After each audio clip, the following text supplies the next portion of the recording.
নমস্কার, জয় হিন্দ, জয় ভারত।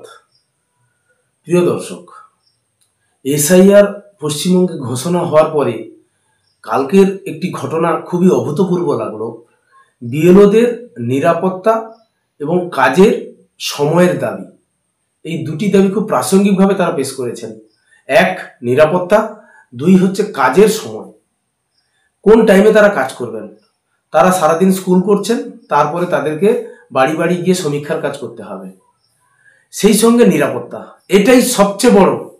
আমার মনে হয় বিএলওদের কাজের সময় তারা বের করতে পারবেন, কিন্তু সবচেয়ে বড় সমস্যা দেখা দিচ্ছে মনে হচ্ছে নিরাপত্তাজনিত সমস্যা। সেটা কিভাবে আসছে?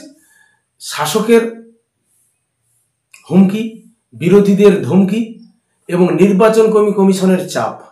সেক্ষেত্রে তাদের উপরে কিন্তু অসহনীয় চাপের একটা বাতাবরণ তৈরি হয়েছে। এসআইআর একটি গণতান্ত্রিক প্রক্রিয়া। ভারতীয় সংবিধান অনুসারে নির্বাচন কমিশন এর সর্বাত্মক ক্ষমতা ভোগ করে। নির্বাচন কমিশন যে গাইডলাইন বা পদ্ধতি অনুসারে সারা ভারতবর্ষে এসআইআর করার জন্য চূড়ান্ত পদক্ষেপ নিচ্ছে, পশ্চিমবঙ্গ তার ব্যতিক্রম নয়। কিন্তু দেখা যাচ্ছে বিহারে এসআইআর এর ক্ষেত্রে এত আপত্তি, এত বিরোধ কিন্তু হয়নি, বা সেই সঙ্গে ভারতবর্ষের যে 12টি রাজ্যে এসআইআর ঘোষণা করা হয়েছে তাদের কিন্তু কাজ চলছে। কোনো রাজ্যে এইরকম কোনো বিরোধিতার সম্মুখীন হতে হয়নি। কিন্তু যেখানে ক্ষমতা হারানোর ভয় থাকে, রাজনৈতিক স্বার্থ সিদ্ধি থাকে, সেখানে এইভাবে কৃত্রিমভাবে চাপ তৈরি করা হচ্ছে। বিএলও হচ্ছে সর্বশেষ পিলার।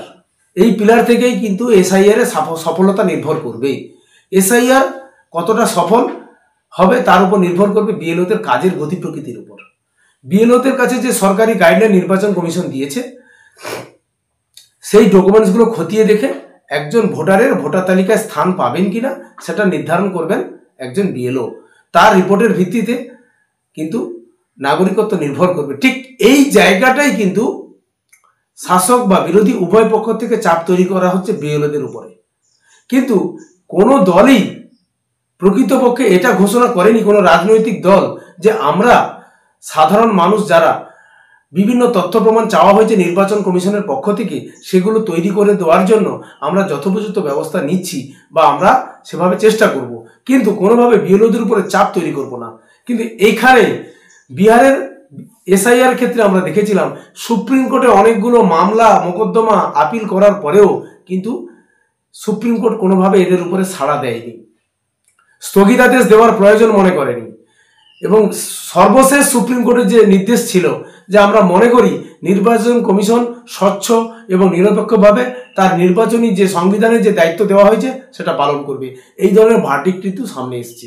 কিন্তু শাসক বিরোধী এবং নির্বাচন কমিশনের চাপে বিএলওদের অবস্থা প্রায় চিড়ে চ্যাপ্টার মতো হওয়ার মতো অবস্থা রয়েছে। কিছু অভিযোগ তো অবশ্যই আছে যে বিএলওরা রাজনৈতিক মনোভাবাপন্ন। প্রত্যেককে মানুষেরই একটি রাজনৈতিক দিক থাকে, কিন্তু একজন বিএলও যদি প্রকৃতপক্ষে শাসক ঘনিষ্ঠ হন এবং বিভিন্ন পদাধিকারী হয়ে থাকেন, তার বিএলও থাকার মতো কিন্তু কোনো যুক্তি থাকতে পারে না। নির্বাচন কমিশনে সেদিকে লক্ষ্য রেখে তাদেরকে আগেই সেখান থেকে পদ থেকে সরিয়ে দেওয়ার জায়গা রাখতে হবে। বিএলও বুথ লেভেল অফিসার যারা বাড়ি বাড়ি গিয়ে সমীক্ষা করবেন, তাদেরকে নজর রাখার কথা বলা হচ্ছে, তাদের কাজের উপরে চাপ তৈরি করা হচ্ছে কৃত্রিমভাবে। কিন্তু নির্বাচন কমিশনের যে গাইডলাইন 2002, একটু ব্যাখ্যা করবো দর্শক, আপনারা জেনে নিতেও পারবেন কি কি ডকুমেন্টস লাগবে।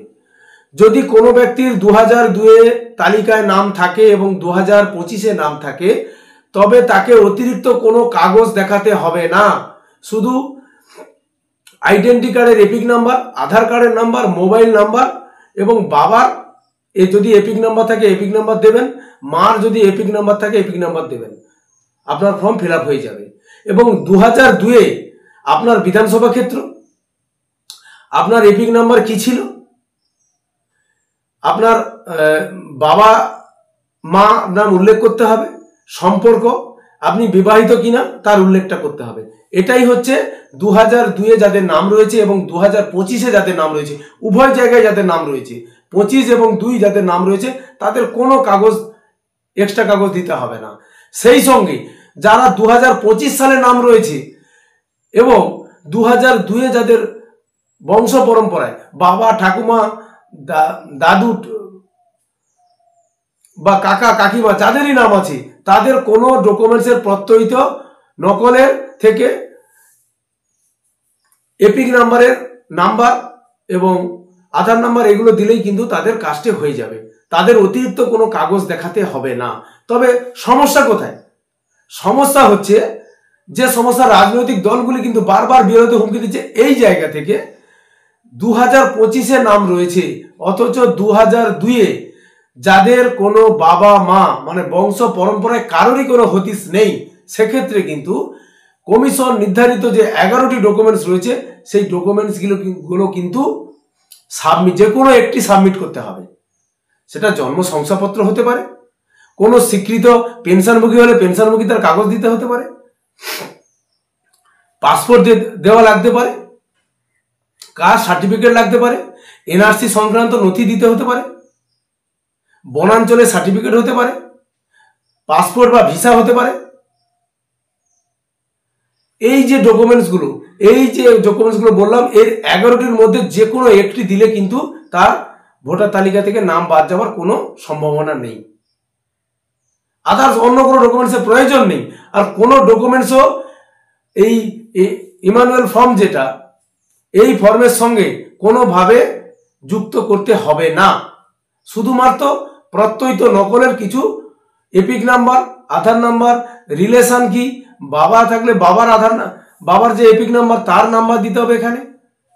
আদার্স এখানে কোনো কিছু নয়। আরেকটি জিনিস রয়েছে, যারা বিবাহিত মহিলা, যারা বৈবাহিক সূত্রে এক জায়গা থেকে অন্য জায়গায় গিয়েছেন, শ্বশুর বাড়িতে গিয়েছেন, তাদের যে মূল যে জিনিসগুলো লাগবে সেটা হচ্ছে বাবা এবং মা তিনি যে ভারতীয় সেটা প্রমাণ করার জন্য বাবা অথবা মা, দাদু অথবা ঠাকুমা অথবা কাকা অথবা কাকিমা তাদের যে বুথে তারা ভোট দেন সেই বুথের ভোটার তালিকায় 2002-এর ভোটার তালিকা থেকে ভোটার তালিকার প্রথম পাতার জেরক্স এবং যে পাতাতে তাদের রিলেটিভদের নাম রয়েছে সেখান থেকে সেই পাতার জেরক্স নিয়ে এলে অবশ্যই বিএলও একজন ফর্ম ফিল আপ করতে কোনো অসুবিধা হবে না।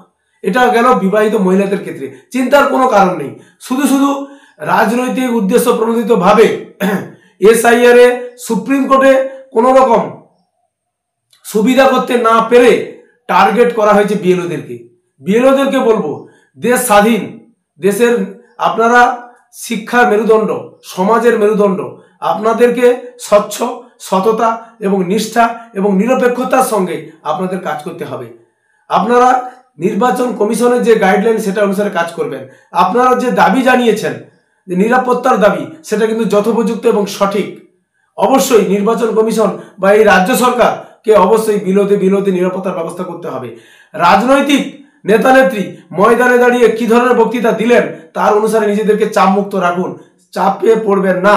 আপনারা সমাজের মেরুদণ্ড, আপনারা নির্বাচন কমিশনের কাজ করছেন, সেই কাজটা স্বচ্ছ, সততা, গণতন্ত্র এবং নিরপেক্ষভাবে করবেন, এটুকু আশা রাখতে পারি।